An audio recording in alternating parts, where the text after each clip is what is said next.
We all hope treasures fall into our laps. However, seldom people would have the luck. An unexpected discovery of Aerolite leads to a blockade. Read on to see what the lucky man went through. A man stood outside his home, watching helplessly as his house was cordoned off. He still couldn't figure out the whole thing. How could it develop like this with a simple call for help to identify the treasure he found on the beach? Finally, an expert in protective gear came out of his house. The man waited for him to report his findings. However, the expert couldn't squeeze a word out of his mouth. What did he see exactly? Back in the spring of 2016, a couple named Stephen Whitten and Viola were planning for a relaxing walk along Middleton Sands because of its impeccable scenery. They chose this spot because it was near their home, which was located in Overton.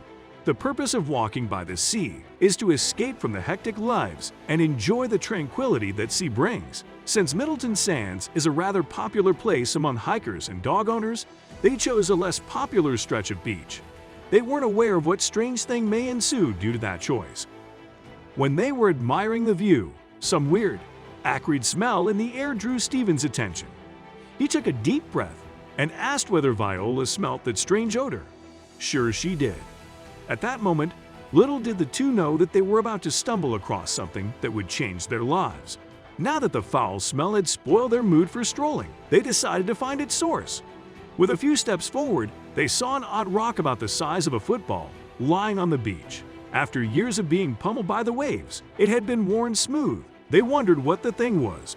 Stephen touched the unknown rock gingerly and tried hard to brainstorm it. Numerous questions sprang to mind. Could it be an aerolite? Was it unique? Or may it be a precious rock?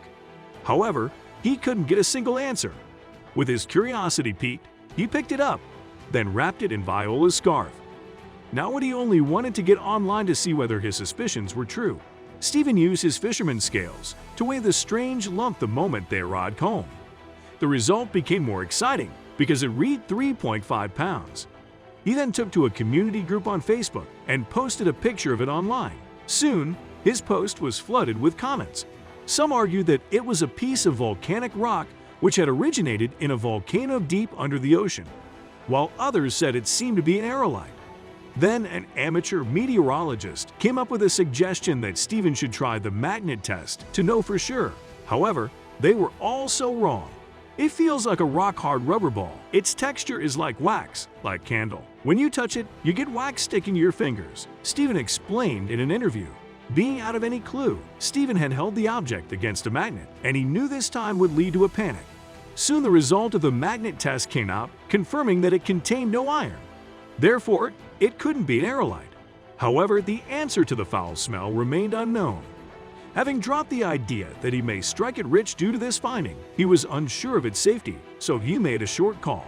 Officials and experts in protective suits arrived at their house soon and cordoned it off. They went inside to dispose of the substance safely with the instructions given by Stephen and his wife, which stood outside. The rock they had found was put in a box on the dining room table. After a few minutes of careful inspection, the officials gathered and gave the terrified pair the news. Fortunately, the officials told him that it wasn't a hazardous piece of waste on the beach, and that gave him some relief. However, his eyes widened when they told him what it really was. They concluded that, though extremely rare, hunks of ambergris do wash up on the shore from time to time. But what is ambergris? As it turns out, ambergris has been a highly coveted substance for a long time. Its odor is quite distinctive, like a mixture of squid and farmyard manure, but it sweetens over time. Furthermore, ambergris has been used in expensive perfumes for centuries. Some historians even believe it may be edible. In fact, ambergris is a whale byproduct. It is produced in bile ducts of whales and then excreted. While this sounds disgusting, it is so rare in nature that it's worth a fortune to the right buyer. And the couple had just stumbled upon it on a beach walk. It seems that their dream of being rich finally receives a response. Not every species of whales produces ambergris, and only sperm whales can. You can find sperm whales in oceans all around the world, including Britain's coastal waters. Individuals' length can reach 67 feet, and their weights have been recorded at over 63 tons. While sperm whale populations have increased, these majestic creatures were not always so prolific. How lucky they are!